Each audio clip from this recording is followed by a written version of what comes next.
காரைக்குடியில் நேற்று முன்தினம் பெய்த கனமழை காரணமாக கருணாநிதி நகர் பகுதியில் குடியிருப்புகளை சுற்றி மழை நீருடன் சாக்கடை நீரும் தேங்கி இரவு நேரங்களில் வீட்டுக்குள் பூச்சிகள் வருவதாகவும் நோய் பரவும் அபாயம் உள்ளதாகவும் பொதுமக்கள் புகார் தெரிவித்துள்ளனர். எனவே மழைநீர் செல்ல ஏதுவாக கால்வாய் அடைப்புகளை சரி செய்ய வேண்டும் என்று நகராட்சி நிர்வாகத்திற்கு கோரிக்கை விடுத்துள்ளனர்.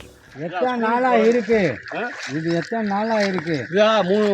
ஒரு வாரம் மழை பெஞ்சுல நேற்று தானே மழை பெஞ்சு. மழை பெஞ்சதுல மழை பெஞ்சா தண்ணி இந்த பக்கத்து வந்துருது, கால்வா பக்கத்து வர மாட்டேங்குது.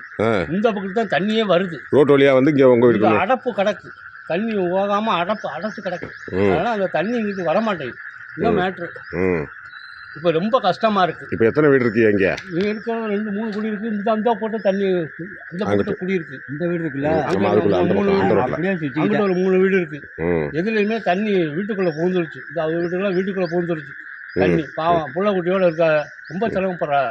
ஆமா, இப்படி இங்கிட்டு இருக்கு.